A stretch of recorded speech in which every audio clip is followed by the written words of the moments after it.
ma jaa fi sifati sayfi Rasulullah sallallahu alaihi wasallam. Ini pembahasan terkait dengan pedang baginda Nabi sallallahu alaihi wasallam. Haddatsana Muhammad bin Bashar, haddatsana Wahab bin Jarir, haddatsana Abi an Qatadah an Anas bin Malik qala.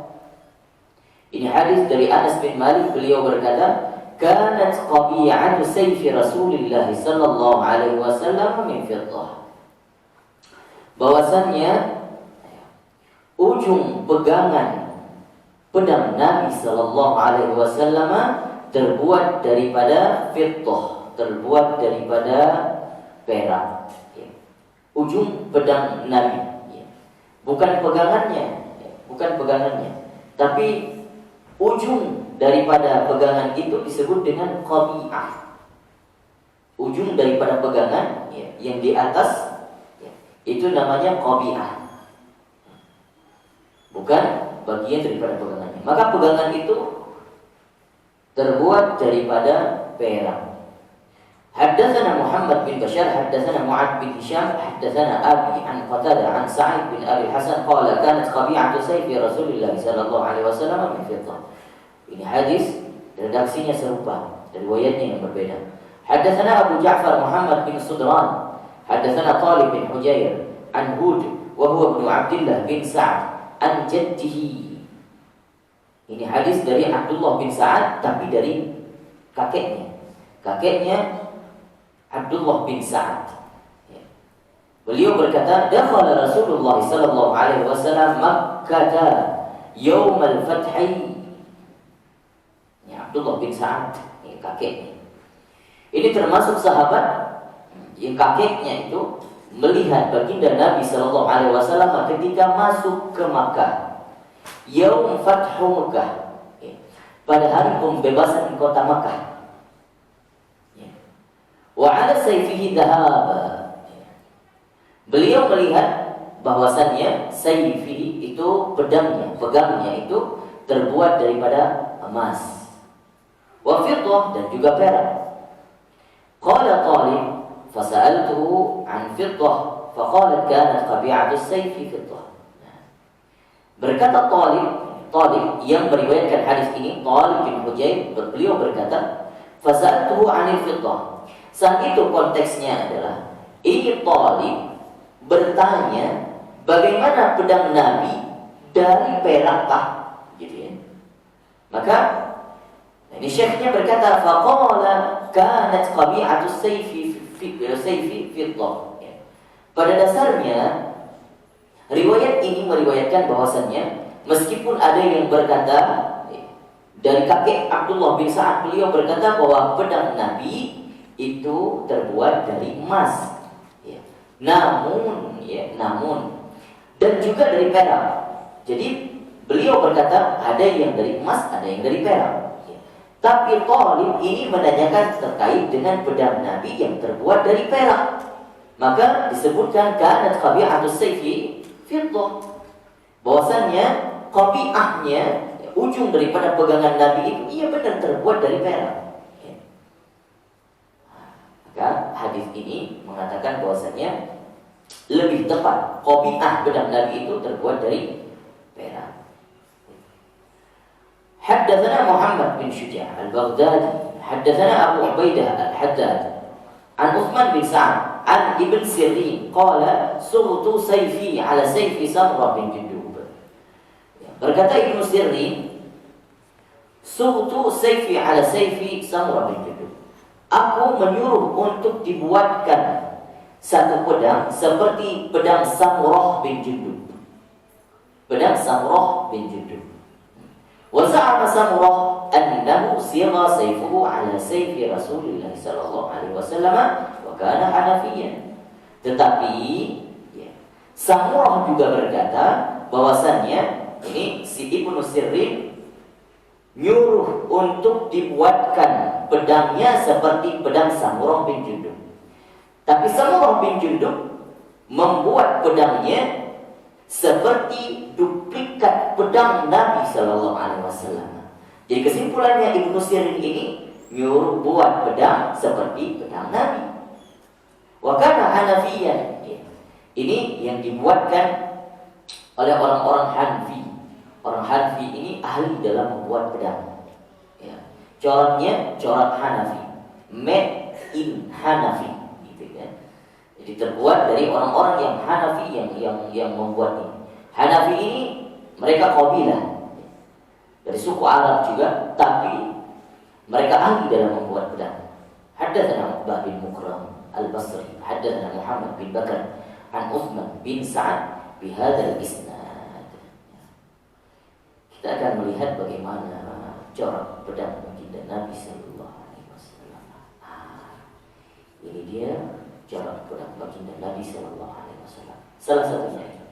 Tapi pedang baginda Nabi itu bukan satu, banyak sekali. Ya. Sampai dikatakan ada 11. Ada yang mengatakan 9 pedang Nabi. Nah, ini macam-macam ragamnya. Ini yang ada di Istanbul.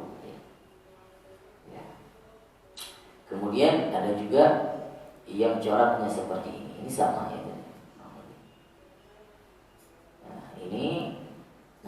Ini adalah pedang baginda Nabi dan juga macam ragamnya. Pertama, pedang baginda Nabi Al-Mathur.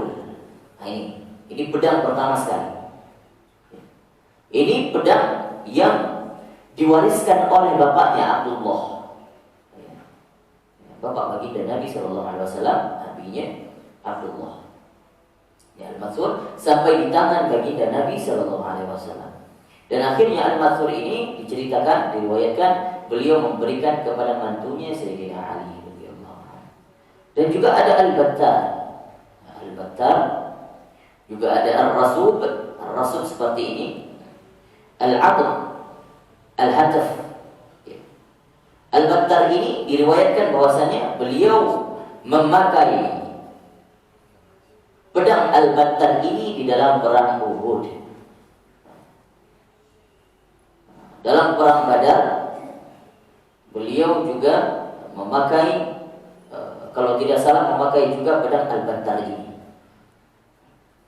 Ini pedang Al-Mathur tidak pernah dipakai beliau di dalam perang. Al-Adab dan juga Al-Hataf dan Al-Qadim ini pedang yang paling ringan. Al-Qadim kita lihat bentuknya kecil ya, agak kecil. Zulfaqar ini yang tenar ya. Zulfaqar yang akhirnya pedang Zulfaqar ini juga diberikan kepada Sayyidina Ali. Maka Sayyidina Ali ketika di perang Badar pakai Zulfaqar. Al-Mikhdam dia sedikit tidak lurus, ya. Seperti apa itu? Kayak sabit, tapi tidak terlalu bengkok. Al-Mikhdam. Al-Qala'. Nah, ini juga Al-Qala' pedang Nabi seperti ini. Ini ada 9 dirangkum pedang Nabi. Tapi sekarang berada di museum yang berbeda-beda. Kalau tadi kita lihat ya, Al-Mathur ini ada di Topkapi, Istanbul. Ya.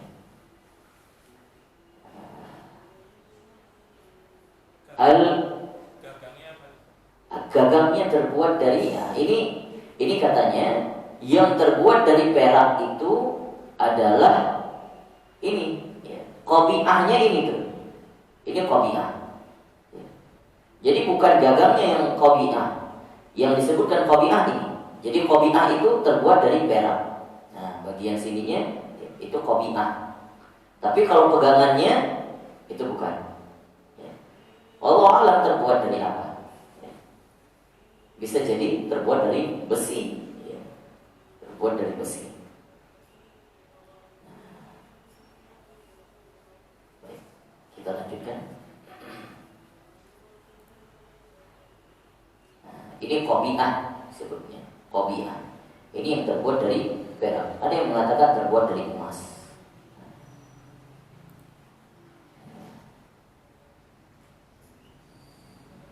Ini Al-Mathur yang tadi perlihatkan yang diwariskan oleh bapaknya Abdullah bin Muttalib. Kita lanjutkan. ma jaa fi sifati dir'i Rasulullah sallallahu alaihi wasallam. Ini bab membahas terkait dengan dir'i. Dir'i itu baju pedang, baju perang. Baju perang. Baju perang itu terbuat dari besi. Ya. Besi cantolan kecil-kecil yang lubang. Ya, dikatakan berat memang, namanya terbuat dari besi, meskipun ya, besi yang seperti ya, bolongnya kecil-kecil gitu ya, ya rajutan yang kecil-kecil tapi berat. Kalau diriwayatkan bahwasanya yang membuat baju perang, baju besi pertama sekali adalah Nabi Daud alaihi wassalatu wassalam.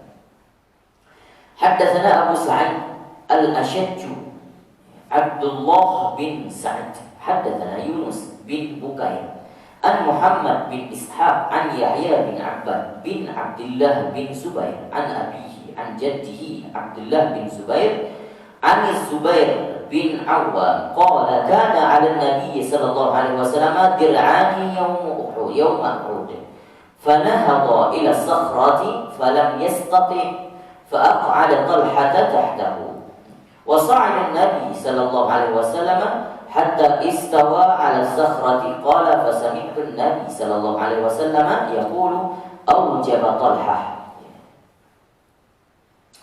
Ini cerita potret terkait dengan peristiwa yang berada di perang Uhud saat perang Uhud terjadi. Bahwa diriwayatkan, diceritakan oleh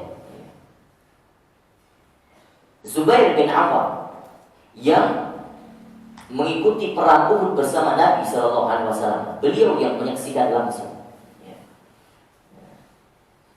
Beliau berkata bahwasannya pada perang Uhud Nabi Sallallahu Alaihi Wasallam memakai dua dir'ani, dua dir'i, di double.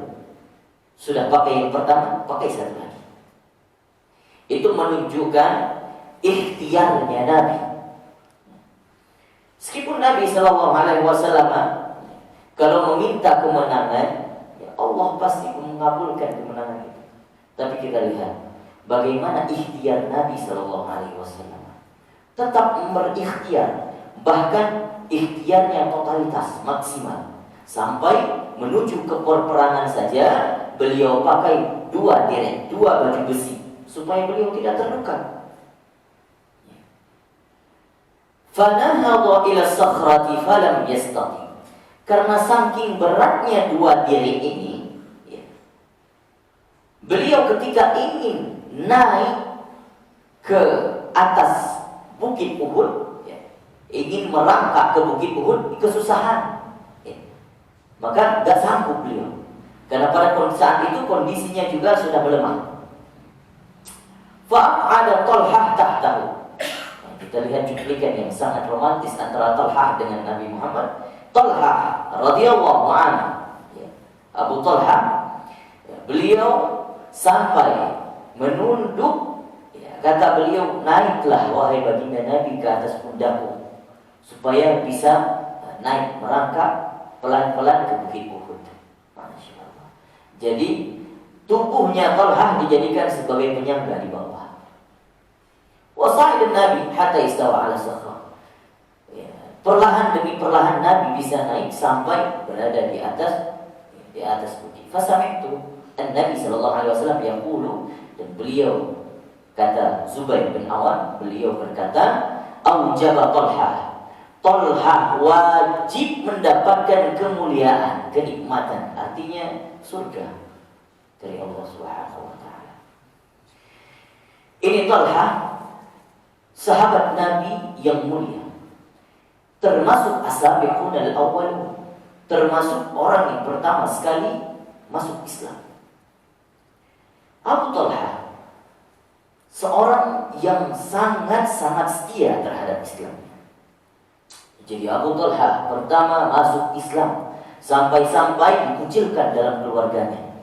Ikut secara sir, secara diam-diam mengikuti baginda Nabi Sallallahu Alaihi Wasallam, keislamannya, sampai dikucilkan oleh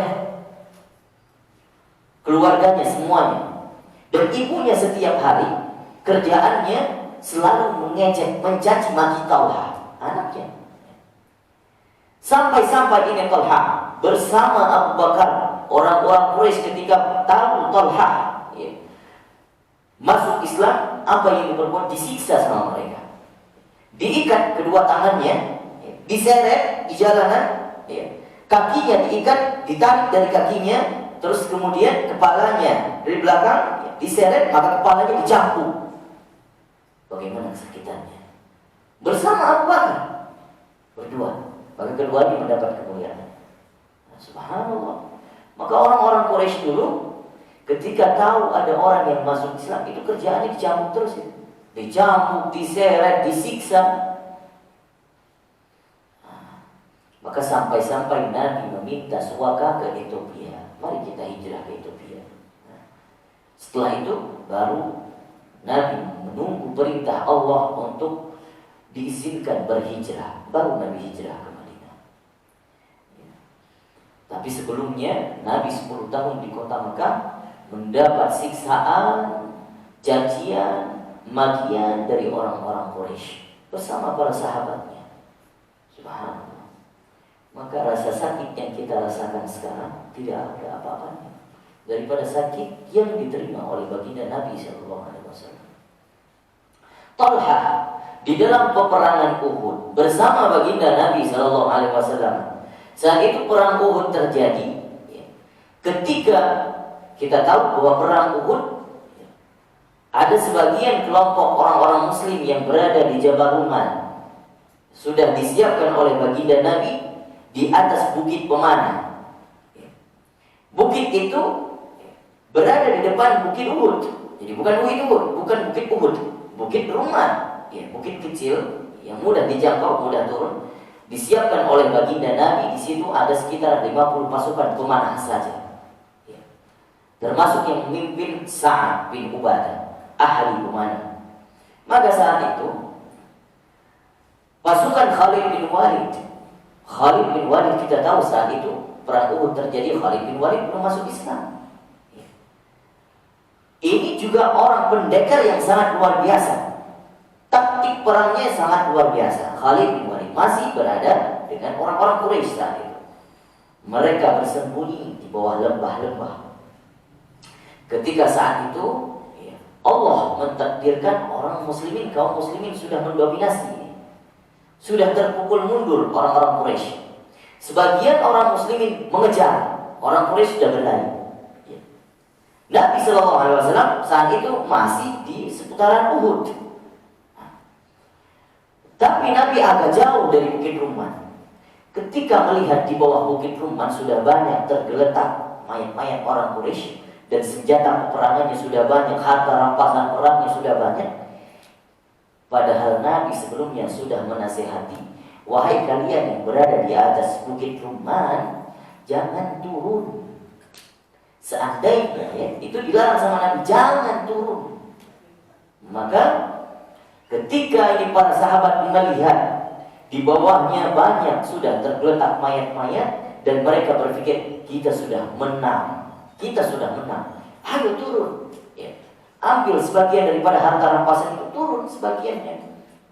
Kata Sa'ad bin Ubadah, jangan, kita dilarang Nabi untuk turun. Tapi sebagiannya tidak mau mendengar, turun. Akhirnya ini menjadi pelajaran. Ketika itu mereka tidak tahu ada satu pasukan yang sudah disiapkan oleh Khalid bin Walid. Mereka manuver. Jadi ini bukit, ini pasukan Khalid bin Walid. Ketika turun para sahabat mengambil harta rampasan perang, memungut, ini manuver lewat belakang. Akhirnya naik mereka lewat belakang Jabal Ruman, ditembaklah dari atas. Diserang pasukan muslimin yang sedang yang sedang memungut itu diperang dari atas sehingga terpukul mundur. Terus banyak para syahid waktu itu daripada syuhada Uhud. Banyak para syahid, para sahabat syahid di medan perang Uhud. Sampai-sampai Nabi SAW ini yang tadi dikejar oleh pasukan kaum muslimin, mereka tahu bahwasannya akhirnya sampai informasi di antaranya ini kaum muslimin sudah diperang oleh pasukan Khalid bin Walid. Kemudian kaum muslimin yang sedang mengejar pasukan yang sedang berlari, yang di sana akhirnya ngejar balik. Ngejar, akhirnya balik. Ini pasukan kaum muslimin balik untuk membantu Nabi. Yang di sana akhirnya yang tadi lari kejar balik, dihimpit oleh dua pasukan kaum muslimin di tengah. Nah, maka itu sudah kacau, kacau sekali. Saat itu kekacauan itu dilihat bahwasannya saking kacaunya Nabi SAW ketika diserang, ya, diserang oleh orang Quraisy, sehingga di dalam serangan itu ada yang berkata, ya wahai kaum Quraisy, ini Nabi SAW sudah wafat, udah tahu. Padahal Nabi masih hidup. Saat itu informasi tersebar, berkobar-kobar semangat orang Quraisy karena tahu Nabi sudah meninggal, tidak ada lagi. Ya. Maka saat itu Nabi SAW ingin naik ke Bukit Uhud itu, ingin menunjukkan diri kepada orang-orang muslimin, aku masih ada. Kalau orang muslimin gak tahu Nabi masih ada, sampai-sampai Umar bin Khattab saat itu mendengar Nabi sudah wafat, lemas, gak ada daya upaya. Semua sahabat sudah lemas. Nabi ingin menunjukkan diri, naik ke Bukit Uhud, ingin menampakkan dirinya. Maka Talhah dengan sigap, ada 11 daripada sahabat Nabi SAW mendekati Nabi, melindungi Nabi, termasuk Talhah bin Ubaidillah. Talhah ini akhirnya menjadi perisai Nabi, menuntun Nabi untuk naik ke bukit sambil menghalau semua pasukan, dan Talhah menjadi perisainya Nabi bagian depan. Terkena panah daripada pasukan-pasukan Quraisy, sehingga dikatakan lebih daripada 79 anak panah tertancap di tubuh Talhah. Allah. Lebih daripada 79. Masya Allah. Demi melindungi baginda Nabi SAW. Ini sosok hero yang sangat luar biasa. Aksi heroik yang dilakukan Talhah bin Ubaidillah. Abu Talhah kemudian sampai sanggup menuntun Nabi, meskipun terkena anak panah, dijadikan tubuhnya pula menjadi penyangga Nabi untuk naik ke atas bukit. Allah, ya, sungguh luar biasa ya Talhah bin Ubaidillah. Maka karena cerita itulah diceritakan oleh Zubair bin Awam. Beliau mengatakan melihat Nabi SAW kesusahan naik ke atas bukit karena direknya. Sampai-sampai saat itu Nabi SAW terkena, Nabi saat itu luka, bahkan pelipisnya terkena direk. Ceritakan nanti terkait dengan direk. Apa direk? Helmnya Nabi, helm perangnya Nabi, sampai pecah, nancap di bagian pelipisnya Nabi, dahi dekat ke mata, berdarah. Sampai-sampai saat itu lutut Nabi terluka, kemudian pelipisnya luka, pelipisnya tertancap besi. Allah. Ada satu sahabat yang ingin mencabut itu besi tertancap di pelipis Nabi. Saking tidak mau menghormati Nabi dalam keadaan yang sempit itu, tidak mau mencabut dengan tangannya, takut Nabi kesakitan, tapi beliau mencabut dengan gigi bagian depannya. Sampai-sampai terlepas itu besi dari pelipis Nabi, giginya pun ikut patah, nyengsol giginya. Jadi ini sahabat sampai wafatnya giginya patah, tidak rapi, demi menyelamatkan baginda Nabi SAW. Begitu rasa cinta para sahabat kepada baginda Nabi.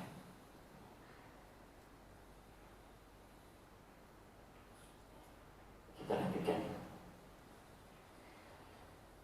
Haddatsana Muhammad bin Abi Umar, haddatsana Sufyan bin Uyainah an Yazid bin Khusaifah an Sa'id bin Yazid anna Rasulullah sallallahu alaihi wasallam kana alaihi yaum Uhud dir'an qad dhahara bainahuma. Ini dari Sa'id bin Yazid, beliau berkata Nabi sallallahu alaihi wasallam pada hari perang Uhud pakai dua direk, dua baju perang, qad dhahara bainahuma. Kelihatan keduanya kelihatan dabelannya, makanya dikatakan qadhara bainahuma. Kurang lebih beginilah diriknya Nabi sallallahu alaihi wasallam. Kelihatan ya? Ini baju besinya. Ini disebutkan dengan milfar. Milfar itu helm perang.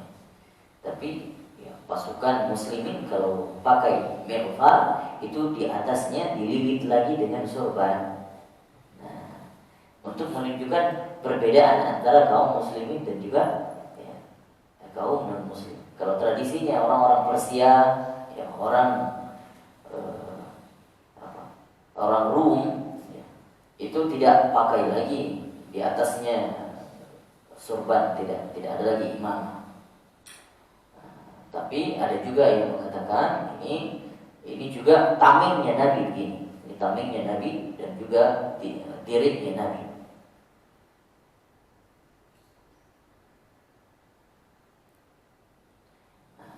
Kalau ini baju lapisan. Jadi ketika sudah pakai dirik yang tadi, pakai lagi ini, makanya double diriknya. Jadi ini yang paling luar. Ini yang paling luar. Sampai-sampai diriwayatkan diriknya Nabi ini, beliau pernah menggadaikan ini diriknya baju Nabi, baju perang Nabi kepada seorang Yahudi namanya Abu Jaham. Ini riwayatnya sahih di dalam Sahih Bukhari bahwa Nabi Shallallahu Alaihi Wasallam dengan kondisi kehidupannya saat itu yang sulit tapi tidak mau menyulitkan para sahabat, enggan untuk meminta bantuan kepada sahabat. Saat itu Nabi Shallallahu Alaihi Wasallam menggadaikan ini baju perangnya kepada Abu Jaham, seorang Yahudi di Madinah,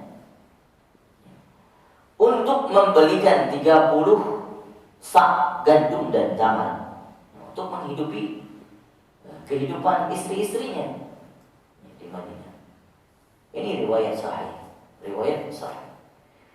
Tapi ada illah di dalam riwayat ini. Illah itu sesuatu yang kita lihat kurang masuk akal.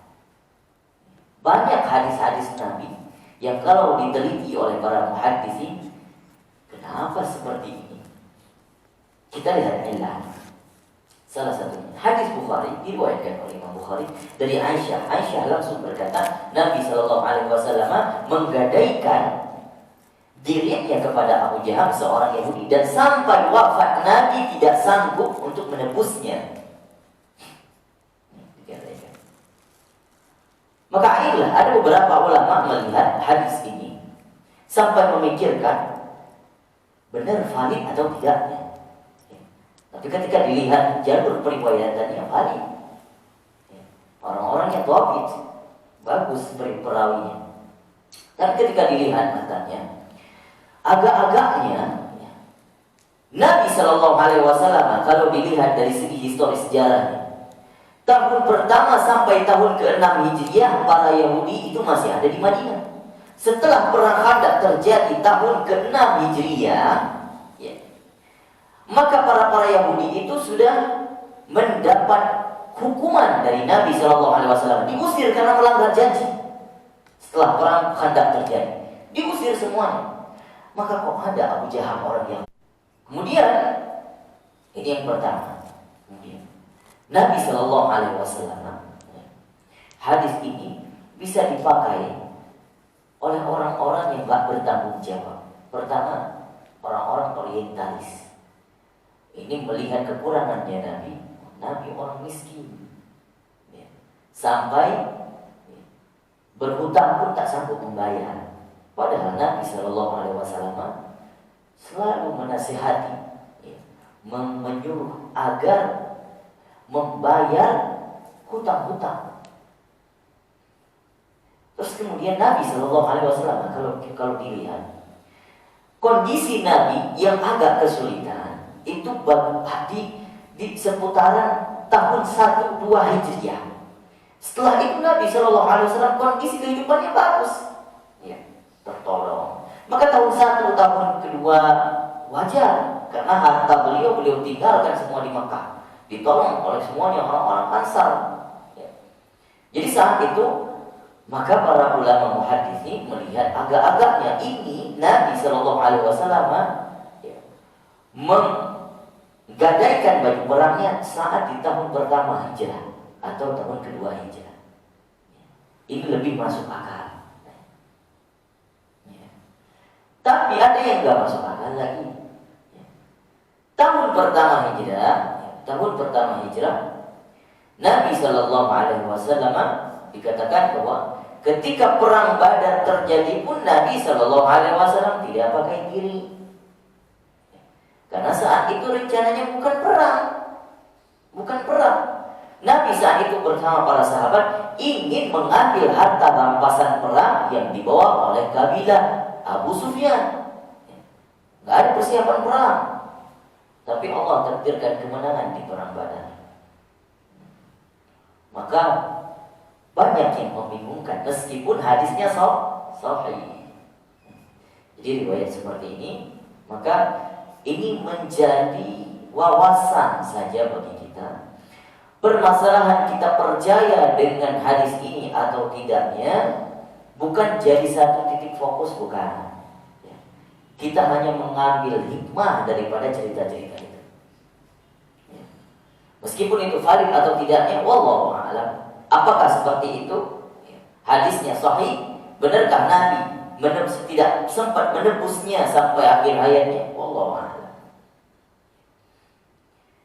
Sama seperti kehidupan Nabi Shallallahu Alaihi Wasallam yang diceritakan. Kemarin ada pertanyaan, saya mau jawab juga, tapi nggak ada orangnya. Kemarin yang bertanya, Pak Ahmad, kita akan menceritakan terkait dengan sedikit daripada bagaimana keadaan kehidupan baginda Nabi, yang diceritakan bahwasannya bahwa Nabi Shallallahu Alaihi Wasallam itu sempat berhari-hari tidak ada makanan di rumahnya, sampai-sampai mengikat batu di perutnya. Bukan hanya Nabi, Abu Bakar, Umar juga ikut. Jadi keadaan itu diceritakan kemarin oleh Pak Ahmad, bahwasanya ada riwayat yang mengatakan anak Nabi Sayyidah Fatimah beserta keluarganya, Ali bin Abi Thalib mantu Nabi, dan juga Hasan dan Husain cucu Nabi, itu pernah di satu hari raya Idul Fitri makan roti basi. Itu ada tercantum di dalam Syiarun Nubala, itu karangan Imam Al-Zahabi. Juga tercantum di dalam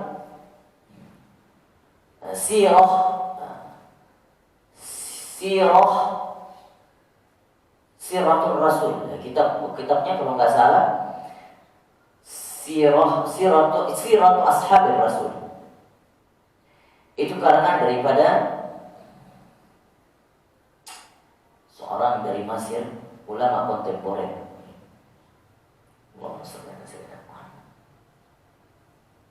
Saya lupa namanya.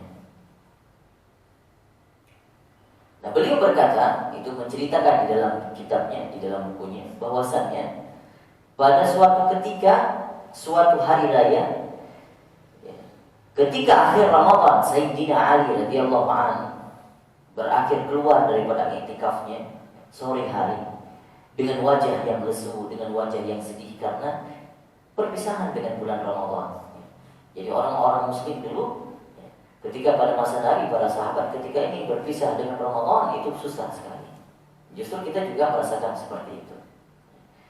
Justru besoknya hari kemenangan, hari ini Sayyidina Ali pulang ke rumah dengan muka masam. Ditanya oleh Sayyidah Fatimah, "Mengapa wahai kekasihku, ada apa masalahnya?" Sayyidina Ali mengatakan, "Besok kita akan berpisah dengan Ramadan. Ramadan menjadi tarbiyah bagi kita. Selama ini kita makan enak, sungguh pedih yang orang yang menahan lapar. Maka Ramadan mendidik kita." Kemudian beliau berkata, "Ramadan inilah yang telah mendidik kita, semoga untuk menjadi orang yang sangat peka terhadap kehidupan sosial. Setelah itu, hari itu juga, saat itu Ali radhiyallahu anhu mengajak semua keluarganya, ayo kita bawa bekal-bekal semuanya, apa yang ada di gudang kita bawa, kita bagi-bagikan. Maka sahabat Ali dan juga keluarganya, Sayyidah Fatimah dan juga Hasan Husain, ini katakan semuanya keluar saat itu, semuanya keluar membagi-bagikan, mengambil gandum, kurma, roti-rotian, semua diambil oleh sahabat Ali radhiyallahu anhu, dibawa ke berbagai pelosok desa, dibagi-bagikan kepada fakir miskin dan anak yatim, agar besok mereka bisa menikmati lebaran dengan adanya makanan. Tapi pada kenyataannya besoknya hari raya Idul Fitri, ketika sahabat Ali, Sayyidina Ali itu membawa khutbahnya di Masjid Qiblatain, setelah itu keluar pulang ke rumah, ada dua sahabat diceritakan di situ. Sahabat ini namanya Ibnu Rafi dan Abu Aswad Ad-Du'ali. Padahal Abu Aswad Ad-Du'ali itu lahirnya pada masa kenabian, tapi beliau tinggalnya di Basrah. Basrah sama Madinah jauh sekali. Diceritakan ini Abu Aswad Ad-Du'ali bertemu dengan Nabi setelah itu, padahal tidak pernah Abu Aswad Ad-Du'ali bertemu dengan Nabi. Makanya Abu Aswad Ad-Du'ali, jadi Abu Aswad Ad-Du'ali jasanya yang membuat titik di dalam Al-Quran, huruf hijaiyah. Ini Abu Aswad Ad-Du'ali, pakar ilmu nahwu yang membuat kaidah bahasa Arab. Bukan orang Arab, orang Persia. Tapi diceritakan di dalam Syiarun Nubala, dalam dua buku itu, bertemu dengan Nabi. Wallahu a'lam kejelasannya bagaimana. Kita tawakuf di situ. Jadi tidak perlu kita ikutin saja alur ceritanya, kita ambil hikmah setelahnya. Kemudian memang diceritakan ini dua sahabat, Abu Aswad Ad-Du'ali dan Ibnu Rafi, kedua-duanya pergi datang ke rumah Nabi, datang ke rumah Sayyidina Ali, karena ini sahabat dekatnya dengan Sayyidina Ali. Harusnya yang validnya memang Sayyidina Ali itu menjadikan, itu sempat ketemu dengan Abu Aswad Ad-Du'ali, tapi pada kekhalifahannya, artinya ketika setelah wafat baginda Nabi. Sampai-sampai Abu Aswad Ad-Du'ali ini diberikan tanggung jawab amanah sebagai salah satu yang menjadi parlemen di kota Basrah. Satu anggota parlemen di kota Basrah, seorang ulama juga. Nah, kemudian ini dua sahabat datang ke rumah Sayyidina Ali, melihat bahwasannya ketika sudah sampai di rumah Sayyidina Ali, mencium ada bau yang tidak sedap dari rumahnya, bau roti basi, gandum yang basi. Ternyata ketika dilihatnya, ini roti baru saja dikonsumsi oleh mereka, bekas makan. Saat itu Ibnu Rafi dan Abu Aswad Ad-Du'ali meneteskan air matanya. Seorang keluarga Nabi, ahlul bait Nabi, cucu Nabi, anak Nabi, ternyata makannya makan roti basi. Kenapa? Makanan bagusnya sudah diinfakkan kemarin, sudah semuanya dibagi-bagikan, sampai tersisa roti basi yang dimakannya pada hari raya. Subhanallah. Hal yang seperti ini sudah biasa di kalangan keluarga Nabi. Makanya setelah itu diceritakan sampai meneteskan air mata Abu Aswad dan Ali dan Ibnu Rafi keluar saat itu. Ketika berjalan Ibnu Rafi tak sanggup menahan air matanya, menetes hingga nangis ketika perjalanannya. Dan Abu Aswad Ad-Du'ali setiap ketika keluar terus melafazkan Allahu Akbar, Allahu Akbar, Allahu Akbar, terus bertakbir sampai bertemu dengan Nabi. Diriwayatkan, padahal Abu Aswad Ad-Du'ali tak pernah bertemu dengan Nabi. Tapi riwayat ini mengatakan bertemu dengan Nabi, melaporkan kejadian itu kepada Nabi, sampai-sampai Nabi mendatangi rumah Sayyidina Ali. Nabi melihat, ketika di pintunya melihat bahwasannya, ketika melihat Sayyidah Fatimah baru masih memegang roti yang basi itu, jatuh sampai jatuh di tangannya. Saat itu Nabi terharu sampai nangis pula, sampai memeluk anaknya Sayyidah Fatimah, mengatakan bahwasanya, ya Fatimah, wajiblah engkau dan keluargamu nantinya mendapatkan kenikmatan surga. Kurang lebih hadisnya begitu. Tapi ini riwayatnya kita tidak bisa percaya 100%. Kenapa? Karena tadi kita lihat ilahnya Abu Aswad Al-Wali tak pernah bertemu dengan Nabi. Ini golongan daripada generasi tabi'in, bukan generasi sahabat. Karena meskipun lahirnya di saat kenabian, saat Nabi masih ada, tapi generasi beliau ketika Nabi wafat, beliau masih ada. Namun generasinya karena ini sahabat, ini tabi'in, Abu Aswad Al-Wali, gak pernah bertemu dengan Nabi, berarti bukan dikatakan sahabat. Tidak ada yang menggolongkan Abu Aswad Al-Wali sebagai sahabat, tidak. Tabi'in. Tapi di cerita ini dikatakan bahwasanya ini diceritakan oleh Abu Aswad Al-Wali dan Ibnu Rafi'. Maka cerita ini apakah validitasnya itu benar-benar valid atau tidak? Wallahu a'lam. Kita lanjut. Bab ma jaa fi sifati mighfar Rasulillah. Ini kita bahas terkait dengan mighfar. Mighfar itu adalah helm besinya Nabi sallallahu alaihi wasallam. Hadatsana Qutaibah bin Sa'id, hadatsana Malik bin Anas an Ibnu Syihab an Anas bin Malik anna Nabi sallallahu alaihi wasallam dakhala Makkah wa alaihi mighfar faqila lahu hadza Ibnu Khattal muta'alliqun bi astaril Ka'bah faqala uqtuluhu. Ini hadis diambil dari Anas bin Malik yang meriwayatkan hadis ini bahwasanya Nabi sallallahu alaihi wasallam masuk ke Mekah wa alaihi mighfar. Ini juga hadis kejadiannya saat Fathu Mekah. Nabi sallallahu alaihi wasallam ketika masuk ke Fathu Mekah dengan pakaian perlengkapan perang yang lengkap sampai pakai mighfar. Faqila lahu hadza Ibnu Khattal muta'alliqun bi abi astaril Ka'bah faqala betul.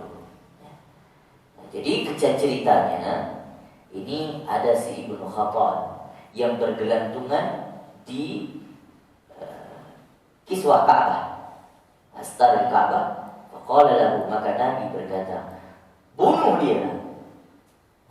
Kenapa? Ibnu Khattal ini seorang yang murtad.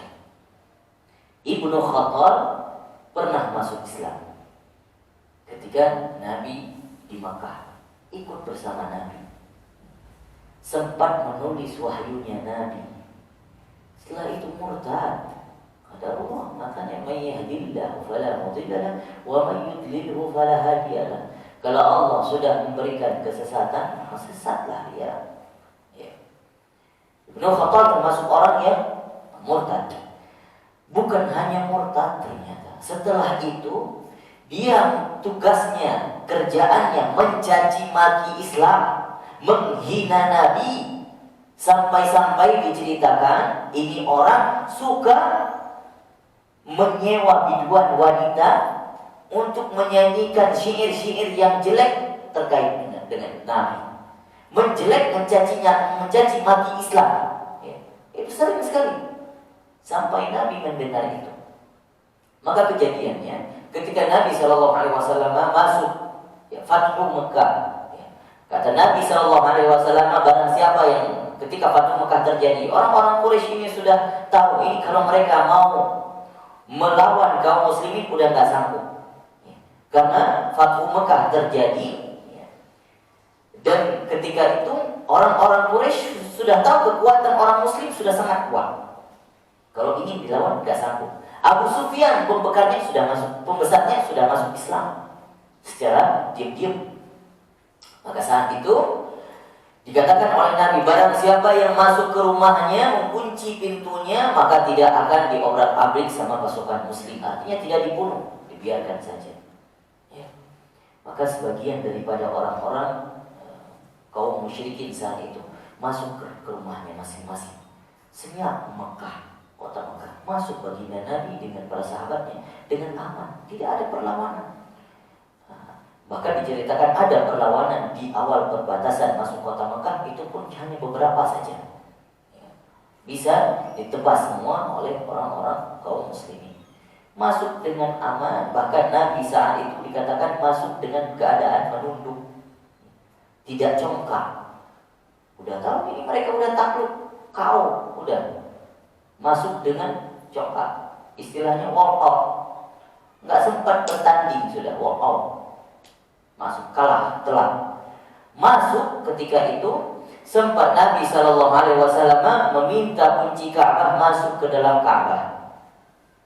Yang masuk hanya riwayat mengatakan 3 orang. Nabi Shallallahu Alaihi Wasallam, Bilal bin Rabah dan juga Abu Bakar As-Siddiq. Masuk ke dalamnya, sholat Nabi 2 rakaat. Katanya riwayatnya setelah itu keluar. Ditanya oleh Ibnu Umar, Abdullah bin Umar, anaknya Umar bin Khattab, apakah Nabi Shallallahu Alaihi Wasallam sholat di dalam Ka'bah? Dijawab oleh Bilal, ya benar sekali. Nabi Shallallahu Alaihi Wasallam sholat 2 rakaat di dalam Ka'bah, yang arahnya menuju ke arah sudut Yamani. Maka saat itu Nabi keluar. Ketika keluar Nabi sampai mengembalikan kembali kuncinya kepada pemiliknya. Kemudian Nabi Shallallahu Alaihi Wasallam saat itu sudah beberapa saat duduk beristirahat, melepaskan mirfannya. Dan saat itu datang seorang sahabat melapor, ya Rasulullah, ada satu orang, Ibnu Khattab. Ibnu Khattab, ingat nggak Ibnu Khattab yang selalu mencacimu? Ini Ibnu Khattab lagi bergelantungan di kiswah Ka'bah. Karena siapa? Karena dikatakan dia percaya barang siapa yang bergelantungan di kiswah Ka'bah ataupun berada di dalam Ka'bah itu tidak boleh dibunuh. Undang-undangnya seperti itu, tradisinya mereka meyakini seperti itu. Maka tidak ada pertumpahan darah di seputaran Ka'bah, tidak boleh. Ibnu Khattab cerdik, dia pikir, aku gak mau masuk Islam. Sebagian saat itu berbondong-bondong masuk Islam. Di dalam surah An-Nasr, apa disebutkan? Bismillahirrahmanirrahim. Idza jaa nasrullahi wal fath wa ra'aitan nas yadkhuluna fi dinillahi afwaja. Setelah itu berbondong-bondong mereka masuk Islam.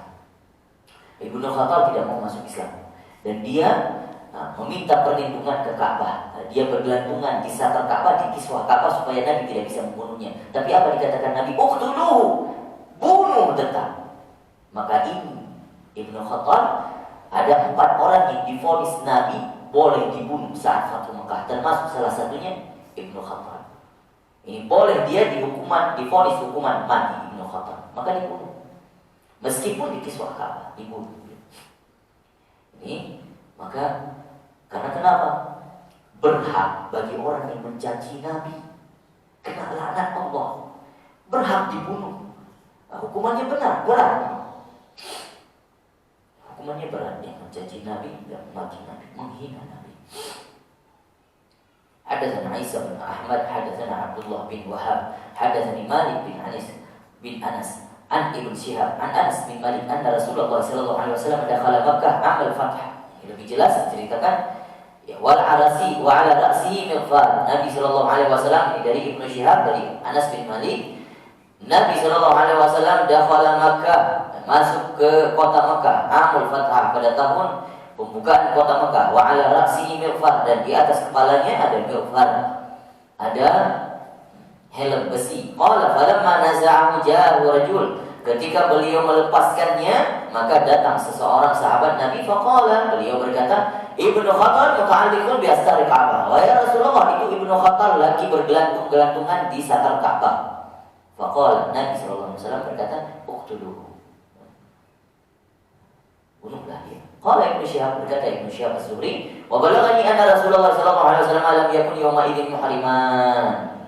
Saat itu Nabi sallallahu alaihi wasallam masuk ke kota Mekah tidak dalam keadaan ihram.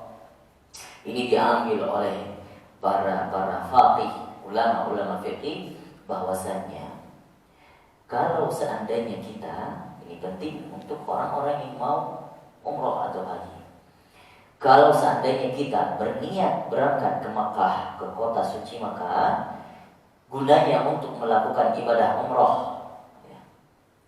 Tapi ketika masuk ke kota Mekah saat itu, kita tidak melakukan umroh. Maka harus membayar dam. Kita sudah niat dari Indonesia pergi ke tanah suci untuk melakukan umroh atau haji, tapi sampai di sana kita nggak melakukan. Ya. Artinya masuk pertama sekali tidak langsung ambil mikot dan masuk dalam keadaan ihram. Mungkin mau ngambilnya besok, lusa, mau istirahat dulu 1 hari. Bagaimana hukumnya? Ya, secara kondisional memungkinkan, karena kita pengen istirahat dulu. Apakah boleh nggak? Nah, maka ini para ulama yang lain berpendapat mengambil rujukannya dari hadis ini bahwa Rasul Shallallahu Alaihi Wasallam pernah masuk ke kota Mekah tapi tidak melakukan ibadah umroh dengan tujuan yang lain. Apa tujuannya? Mau membebaskan kota Mekah. Maka kesimpulannya, kalau ada orang yang mau hendak umroh, ya, tapi mungkin kondisinya sampai di sana ada 1-2 hal yang membuat dia tidak bisa membuat langsung bisa melakukan umroh, maka boleh. Dengan syarat harus memasukkan niat tujuan lain.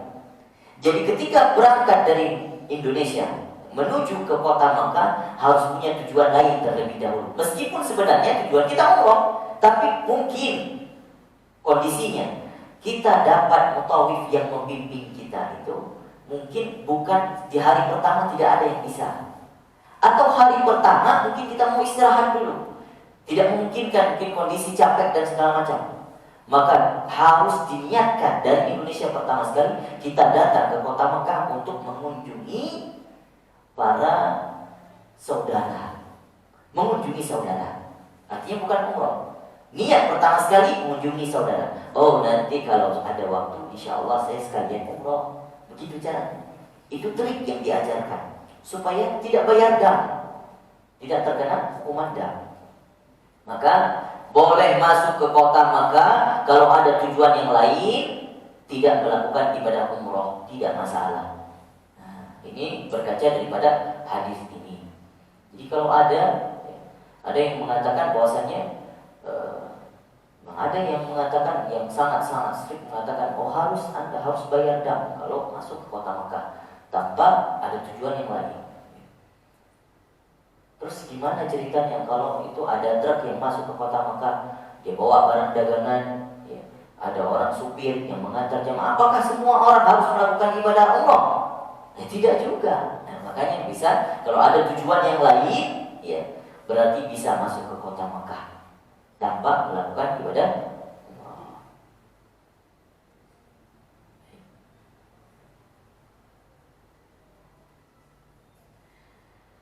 Baik, insyaallah kita cukupkan sampai di sini dulu. Insyaallah kita lanjutkan fi sifatil imamah terkait dengan imamah Nabi. Insyaallah kita akan melanjutkan di esok sore. Nah, terkait dengan kemarin ada pertanyaan daripada Pak Usman. Apakah Nabi Shallallahu Alaihi Wasallam melarang, ada riwayat melarang sahabat pakai baju kuning? Nah, begitu ya. Nah, memang ada riwayat itu, saya selidiki, tapi ternyata itu hadis tidak, memang secara riwayat tidak sampai kepada sahih. Sangat diragukan riwayatnya. Bahwa dan tujuannya Nabi juga ketika melarang, ini redaksinya yang salah difahami. Memang secara terjemahnya ketika Nabi melarang pakaian yang dipakai oleh seseorang disuruh cuci. Sahabat saat itu memakai pakaian yang dicelupi dengan osfur. Jadi secara bahasa asfar itu kuning. Tapi osfur yang dimaksud di situ adalah pewarna baju dari tumbuh-tumbuhan osfur. Ketika dia seperti tumbuhan hinai, ya, seperti inai, ya, ada tumbuhan inai ya. Nah, maka kalau itu dicelupkan baju-bajunya itu menjadi merah, bukan kuning pun sebenarnya. Maka ada yang mengatakan saat itu osfur itu warna kuning. Tidak. Jadi kesimpulan daripada ini bahwa Nabi Shallallahu Alaihi Wasallam sebenarnya tidak pernah melarang siapa saja yang pakai baju kuning boleh. Bahkan Nabi Shallallahu Alaihi Wasallam pernah pakai baju kuning. Yang dilarang Nabi memakai pakaian baju yang dicelupi dengan fosfor, yang dicelupi dengan tanaman fosfor itu. Apakah tanaman fosfor itu setelah dicelupi warna kuning? Enggak juga. Warna merah. Warna merah. Itu dijelaskan di dalam Fathul Bari oleh Ibnu Hajar Al-Haytami. Beliau mensyarah sedikit dengan tentang terkait dengan hadis ini, fosfor ini. Tapi secara riwayat juga dipertanyakan validitasnya. Yang jelas tidak ada Nabi melarang laki-laki memakai baju kuning. Baju apa saja boleh. Asal syaratnya tidak memakai pada momen-momen tertentu yang dipakai oleh orang kafir atau orang fasik. Artinya saat itu kita berarti ikut-ikutan membangkitkan syiarnya mereka. 14 Februari tidak boleh pakai saat Valentine dengan pakai baju pink. Hari lain tidak masalah. Begitu juga hari-hari tertentu, misalnya baju hitam yang dipakai oleh para pemuja satanik misalnya ya, jubahnya kita pakai itu pada momen tertentu, kita ikut-ikutan Halloween ya. Itu tidak diperkenankan, pada hukum asalnya itu boleh-boleh saja sebenarnya, pakai baju apapun, warna apapun boleh. Tapi alangkah lebih baiknya kita memakai pakaian yang sunnah, ikut sunnah Nabi, pakai warna baju putih ya, ataupun warna baju ya, hijau ya, cintai Nabi, atau warna baju ya, katanya Nabi, nah warna kesukaannya yang ketiga kuning ya, justru warna kuning, warna kesukaan Nabi yang ketiga. Kalau kemarin kita sebutkan ada baju Nabi yang berwarna merah ya, kita lihat nanti juga ada Nabi Shallallahu Alaihi Wasallam itu memakai dengan ridha yang warna imamah yang warna hitam. Maka sebenarnya di dalam kitab Syama'il beberapa riwayat hadis itu para sahabat ketika menukil Nabi pernah pakai baju merah karena mereka melihat Nabi itu jarang sekali pakai baju merah pada dasarnya. Ya. Biasanya pakai baju putih ya, karena beliau paling suka putih atau hijau atau kuning. Tapi ketika sahabat ini melihat Nabi pakai baju merah, ternyata juga lebih cakep juga pakai baju merah, gitu loh maksudnya. Jadi itu yang membuat kerekam memori beliau, baginda Nabi pakai baju putih, oh udah sering dilihatnya, ya. Sehingga tidak diriwayatkan sih. Justru yang mereka menceritakan kepada orang-orang yang terekam di memorinya mereka saat melihat Nabi memakai pakaian yang tak pernah biasanya dipakai, baju merah atau hitam, ternyata sangat indah. Nah, justru diceritakan di satu malam melihat Nabi memakai baju warna merah, ada bulan dilihat, oh ternyata lebih indah dari Qamar. Gitu. Begitu juga nanti Nabi ketika peperangan atau salah satu khutbah Nabi pakai imamah. Pada dasarnya Nabi sering pakai imamah putih, tapi yang tertekam di memori para sahabat sehingga meriwayatkan hadis ini karena Nabi jarang-jarang pakai yang berwarna hitam. Ternyata ketika Nabi pakai warna hitam pun cakepnya luar biasa, tidak menurunkan keindahan Nabi. Tapi ada faedahnya, ada momen-momen tertentu Nabi pakai imamah hitam untuk membuktikan. Ketika Nabi masuk ke Fathu Mekah, riwayatnya juga mengatakan pakai imamah hitam saat itu, supaya untuk menunjukkan keabadian. Ini Fathu Mekah, hitam itu keabadian, lambangnya. Masuk ke kota Mekah, ingin menunjukkan Islam akan abadi di kota Mekah ini nanti. Pakai juga menunjukkan kesatriaan, menunjukkan keberanian, pakai warna hitam. Nah, begitu. Jadi bukan berarti Nabi itu suka pakai baju merah, enggak. Yang sering dipakainya tetap baju putih yang beliau sukai. Ketika kita mendapatkan hadis Nabi pakai imamah hitam, Nabi pakai baju warna merah, berarti ini sesekali Nabi pakai, dan itu dilihat oleh para sahabat sehingga itu yang membuat mereka terekam memorinya luar biasa. Nabi pakai baju merah juga. Pada dasarnya Nabi sering pakai baju putih dan imamah putih. Wallahu a'lam bishawab. Ada yang mau ditanyakan?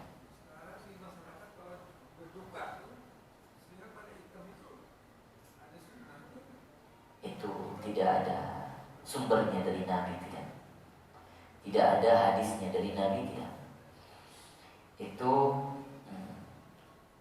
bisa dikatakan tradisi kita saja.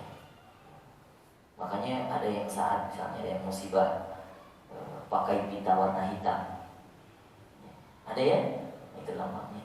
Itu menunjukkan ke ikut duka cita. Itu juga. Gimana? Wallahu a'lam itu tradisinya dari mana asalnya. Tapi kalau kita lihat kayaknya agaknya ya, orang meninggal ikut turut duka cita di seluruh dunia itu pakai warna hitam, pita hitam, itu untuk menunjukkan duka cita. Tapi apakah itu asalnya dari orang-orang musyrik dulu? Wallahu a'lam. Tapi yang jelas tidak ada hadis Nabi yang menganjurkan pakai pakaian hitam saat nelayan, saat ikut memakamkan saudara kita, tidak ada.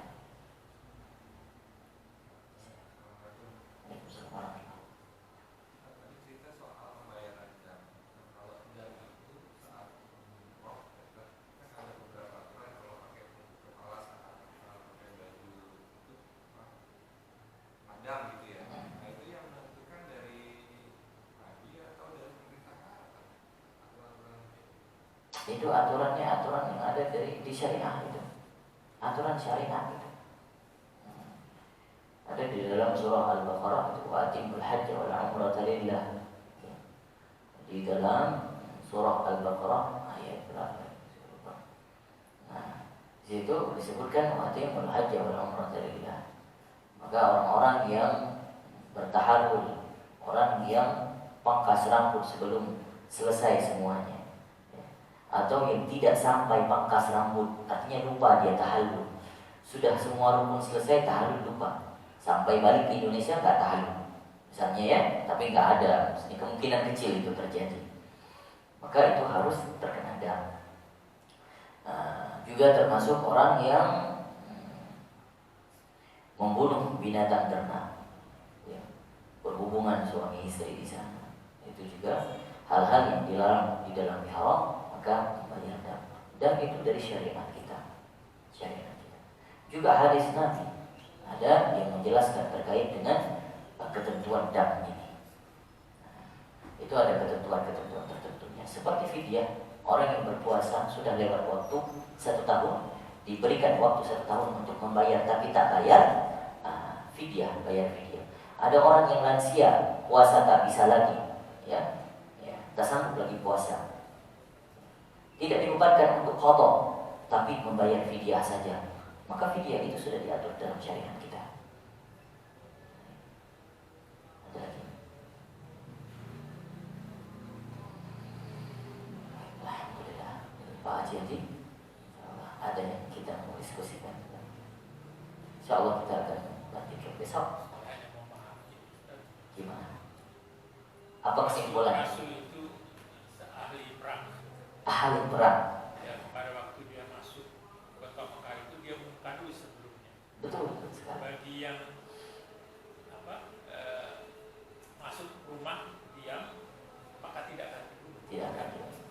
Itu luar biasa ya. Iya. Pengumuman sedikit gitu ya, tapi efeknya tipis sekali. Iya, betul sekali. Kayak perang China ini perang yang sunyi. Iya. Jadi memang Nabi SAW itu Islam mengajarkan kita memegang pedang, ikut berperang bukan karena menyerang, bukan, tapi pada dasarnya untuk mempertahankan keislaman. Kalau sudah ada yang menyerang Islam, maka untuk mempertahankan itu baru angkat senjata. Kalau tidak, sebenarnya tidak. Maka tidak ada ajaran Islam yang ekstrim, tidak. Kalau ada berarti salah. Seperti yang diajarkan misalnya, mohon maaf, ada negara-negara yang sangat Islam yang sangat ekstrim, radikalisme sangat sekali. Di mana? Bagian Pakistan sana. Memang mereka itu ahli membuat bom, ahli memang. Makanya ajaran mereka itu banyak radikal.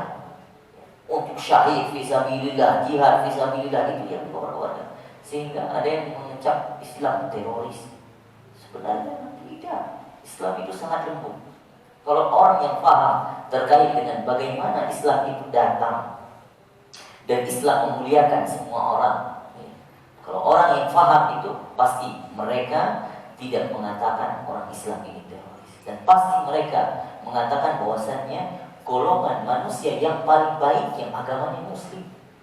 Kenapa? Banyak sekali bukti-bukti yang menunjukkan peperangan selesai, tapi orang Muslim berbuat baik, memuliakan lawan-lawan perangnya. Justru di dalam agama kita, para ulama mengatakan ada kafir yang boleh dibunuh dan ada kafir yang tidak boleh dibunuh. Kafir yang tidak boleh dibunuh namanya kafir zimmi, yang terlindungi karena mereka tidak mengganggu kita. Bahkan kita boleh bermuamalah dengan mereka, boleh bekerja sama di dalam urusan dunia dengan mereka, silakan. Bahkan menyambung silaturahim. Ada kafir harbi yang memang harus diperang. Nah, maka kafir harbi ini yang baru boleh halal darahnya untuk diperangi. Mereka karena sudah membunuh ataupun sudah mengganggu orang Islam, seperti orang-orang Israel, itu kafir harbi, sudah bisa angkat senjata. Maka itulah kemuliaan. Dan Nabi Shallallahu Alaihi Wasallam ketika Fathu Mekah terjadi sudah ada negosiasi terlebih dahulu. Jadi Abu Sufyan dari orang Quraisy diutus, tolong dong Abu Sufyan datang ke Madinah, ke tempat Nabi, nego supaya mereka tidak datang ke tempat kita. Dan Fathu Mekah itu terjadi bukan karena Nabi ingin yuk kita serang Mekah, bukan. Karena orang-orang Quraisy ini juga melanggar janji. Jadi ada arbitrase perdamaian antara Nabi Shallallahu Alaihi Wasallam dengan orang-orang Hudaybiyah, dengan orang-orang Makkah. Salah satu diktum perjanjiannya adalah Nabi saat itu bersama kaum muslimin pergi ingin melakukan ibadah haji, syariat haji pertama. Tapi dilarang oleh orang-orang Quraisy, nggak boleh masuk ke kota Mekah kalian. Nah, maka di situ terjadilah perjanjian. Nah, Nabi buat perjanjian namanya perjanjian Hudaybiyah, di Hudaybiyah. Perjanjian itu salah satu diktumnya adalah Nabi Shallallahu Alaihi Wasallam boleh masuk melakukan haji di tahun depan. Tahun ini nggak boleh. Oke, Nabi patuhin, nggak masalah. Kita patuh. Akhirnya setelah itu Nabi balik lagi ke Madinah, nggak jadi haji tahun itu. Kemudian diktumnya lagi mengatakan bahwasannya barang siapa kalau ada satu koalisi, satu suku yang ingin melakukan koalisi dengan orang muslimin, orang Quraisy tidak boleh mengganggu. Siapa saja yang mau berkoalisi dengan orang Quraisy, orang muslimin gak boleh ganggu. Artinya terbuka lebar, yuk kita damai. Yang mau masuk kelompokmu, udah kami gak ganggu. Mau masuk kelompok kita, kalian jangan ganggu ya. Ternyata apa? Dilanggar sama mereka.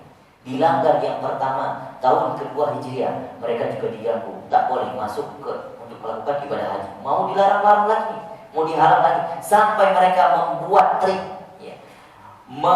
memboikot seluruh makanan yang masuk ke Madinah dari jalur Makkah, supaya orang Madinah itu lemas kelaparan, gak bisa melakukan ibadah haji. Masya Allah, banyak sekali akalnya.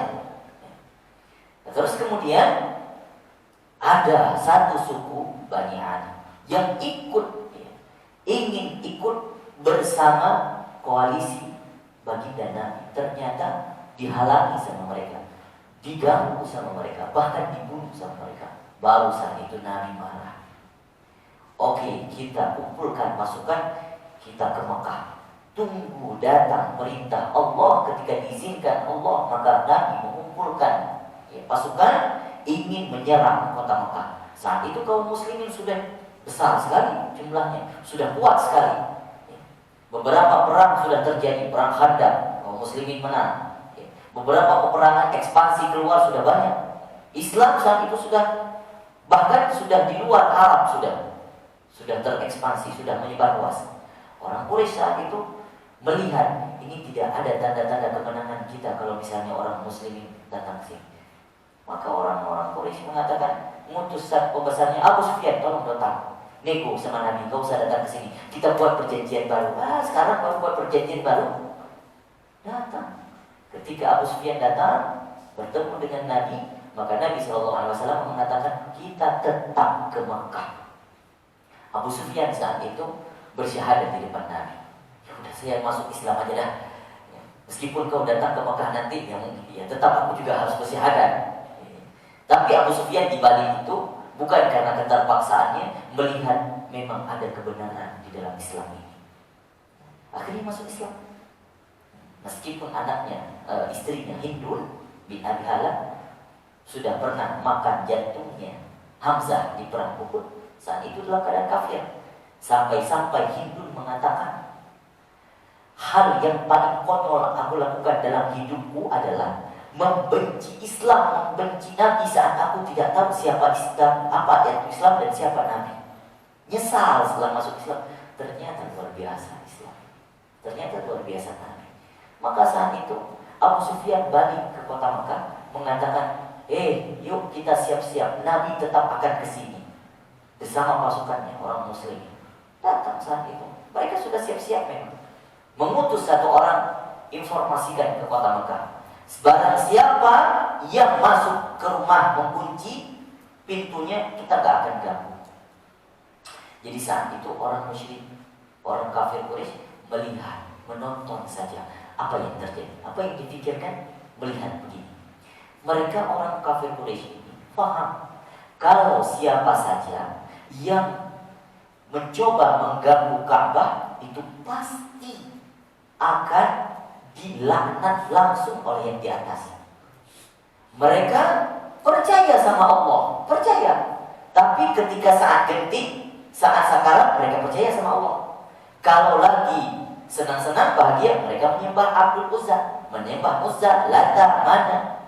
Di samping Ka'bah itu berjejer diletakkan berhala-berhala mereka. Maka tadi Ibnu Khattab tadi itu namanya sebelum masuk Islam namanya Abdul Uzza, hamba Tuhan Uzza. Kemudian mereka menyaksikan, melihat, berpikir begini, ya udah, ini Nabi baik, orang Muslim baik, sudah memberikan kesempatan kita masuk ke dalam rumah masing-masing. Berarti kita nonton saja. Ketika Nabi merebut Ka'bah ini, kita lihat nanti kepercayaannya. Nanti ketika Nabi setelah merebut kota Mekah, merebut Ka'bah sudah di tangan Nabi, kita lihat apakah ada Nabi kena laknat apa enggak? Ini orang kena laknat apa enggak? Muhammad kena laknat apa enggak? Kalau Muhammad kena laknat berarti benar dia orang-orang yang mengaku Nabi. Dia adalah orang yang mengaku-ngaku sebagai Nabi. Karena mereka melihat dulu masa kakekku, artinya 40 tahun lalu, ada satu pasukan gajah Abraha yang ingin merebut Ka'bah, tapi tak sampai kepada Ka'bah, sudah diserang oleh tentaranya Allah. Mereka melihat Ka'bah ini satu yang suci, gak mungkin bisa direbut semena-mena. Kalau ada yang bisa merebutnya, berarti itu benar utusan Allah. Mereka melihat. Jadi setelah Nabi merebut Ka'bah, artinya kota Mekah di bawah tangan Nabi, dan Ka'bah itu di bawah otoritas Nabi, kekuasaan Nabi. Mereka melihat tidak ada terjadi apa-apa sama Nabi. Justru Nabi sangat mulia, justru disanjungkan. Maka saat itu barulah mereka percaya ini benar utusan Allah, yang memang sudah ditakdirkan Ka'bah itu, kota Mekah terbuka kembali. Ka'bah jadi jadi untuk orang-orang muslim. Karena kenapa? Ketika Nabi bersama pasukan kaum muslimin datang ke Ka'bah, bukan hanya masuk ke dalam Ka'bah, tapi memberantas semua Lata, Uzza, dan patung-patung itu dibasmikan semuanya. Maka kalau misalnya ini bukan orang yang benar, bukan utusan Allah, pasti dia sudah kena laknat. Tapi tidak. Nah, justru saat itu pada tahun setelahnya, ke-9, ke-10 Hijriah, itu orang-orang melihat kota Mekah terbuka. Bukan saja orang Quraisy yang ada di Mekah, di luar Quraisy pun, di suku manapun, bahkan di luar non-Arab melihat kejadian ini, tahu informasi ini, berbondong-bondong masuk Islam. Nah, itu juga salah satu indikasi bahwa hampir selesai tugas Nabi SAW, hampir menemui ajalnya. Artinya Islam saat itu sudah kafah. hampir kafah, ya, hampir meluas kemana-mana.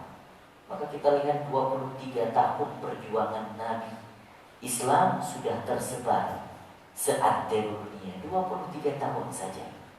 Nah, kalau kita lihat dulu, orang menyebarkan agamanya butuh ratusan tahun. Ya, kalau seperti itu, padahal ada 2 kerajaan yang besar saat itu, kerajaan Persia dengan kerajaan Romania. Ini 2 kerajaan yang besar yang sudah ribuan tahun yang lalu, berabad-abad tahun yang lalu, tapi takluk dengan Islam yang hanya beberapa tahun lahir. 2 adidaya besar ini takluk. Maka bagaimana tidak, Nabi itu seorang pengatur strategi yang terbaik di dalam peperangan. Juga dibantu dengan beberapa sahabatnya. Khalid bin Walid akhirnya masuk Islam. Ketika Khalid bin Walid masuk Islam, menjadi orang yang sangat mencintai Nabi, menjadi orang yang paling depan melindungi Nabi, seseorang yang sangat cerdik mengatur peperangan. Salman Al-Farisi akhirnya yang menggagas paring, karena tradisinya mereka di sana, orang-orang Persia kalau perang itu ada buat paring, maka diberikan saran Nabi, ini tradisi kami buat paring. Bagaimana kita kalau buat paring? Oh, oke. Diterima sama Nabi. Maka karena itu Islam cepat meluas. Bukan Islam itu lemah, tidak. Orang-orang, para sahabat Nabi dan juga Nabi SAW termasuk orang yang sangat cerdik dalam mengatur peperangan. Wallahu a'lam. Saya ingat kata-kata Mahatma Gandhi bilang Islam itu berkembang bukan karena berganti, tapi karena akhlak Rasul. Karena akhlak Rasulullah, karena uswah yang ditampilkan oleh Nabi. Makanya ada izzah di dalam tubuh Nabi. Barang siapa yang melihatnya tetap tertegun terlebih dahulu. Beberapa kasus sahabat yang ingin membunuh Nabi, bahkan Umar bin Khattab sendiri ingin membunuh Nabi, tapi apa buktinya?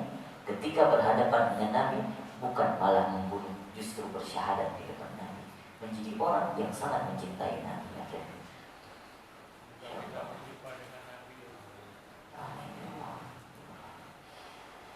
Baik, kita tutup dengan bacakan zikir. Asyhadu an la ilaha illallah wa anna Muhammadar Rasulullah. Nastaghfirullah. Nas'aluka al-jannata wa na'udzu bika minan nar. Asyhadu an la ilaha illallah wa anna Muhammadar Rasulullah. Nastaghfirullah. Nas'aluka al-jannata wa na'udzu bika minan nar. Asyhadu an la ilaha illallah wa anna Muhammadar Rasulullah. Nastaghfirullah. نسألك الجنة ونعوذ بك من النار. اللهم إنك عفو كريم حليم تحب العفو فاعف عنا. اللهم إنك عفو كريم حليم تحب العفو فاعف عنا. اللهم إنك عفو كريم حليم تحب العفو فاعف عنا يا الله يا كريم. ربنا انفعنا بما علمتنا، رب علمنا الذي ينفعنا، رب فقهنا وفقه علينا وضربات لنا في ديننا مع أهل القدر وثبتك ربي وفقنا وفقهم لما ترتضي قولا فعلا كرما. وارزق كل حلال دائما وخال أتقي علما واحظى بالخير ونفى كل شر. ربنا واصلح لنا كل شؤون واخر برضا منك العيب واقضي عنا ربنا كل ذنب قبل أن تأتينا رسولنا واغفر استر أنت أكرم من ستار. وصلاة الله تغشى المصطفى من الإله بالحق دعانا والوفاء بكتاب فيه للناس شفاء على الكرام وعلى الآل الكرام الشرفاء وعلى أصحاب المصابيح الغرار. اللهم اهدنا بهداك واجعلنا مما يسارع واغفر الله ولا تولينا وليا سواك ولا تجعلنا ممن خلفك أمرك وعصاك وحسبنا الله ونعم الوكيل ولا حول ولا قوة إلا بالله العلي العظيم. وصلى الله على سيدنا محمد وعلى آله وصحبه وسلم والحمد لله رب العالمين في كل لحظات أبدا على خلقه ورضا نفسي وزينة عرشه ومداد كلماته. يا ربنا اعترفنا بأننا اقترفنا وأننا أسرفنا على لظى أشرفنا فتب علينا توبة تغسيل كل حوبة واستر لنا العورات وآمن الروعات واغفر لوالدينا ربي ومولدينا والأهل والإخوان وسائر الخلان وكل ذي محبة أو جيرة أو صحبة والمسلمين أجمع آمين. رب أسمع فضلا وجودا منا لا باكتساب منا بالمصطفى الرسول نحظى بكل سول صلى وسلم ربي عليه عبد الحب وآله والصحب عداد طش الصحب والحمد للإله في البدء والتناهي سبحان ربك رب العزة عما يصفون وسلام على المرسلين والحمد لله رب العالمين سبحانك اللهم وبحمدك نشهد أن لا إله إلا أنت نستغفرك ونتوب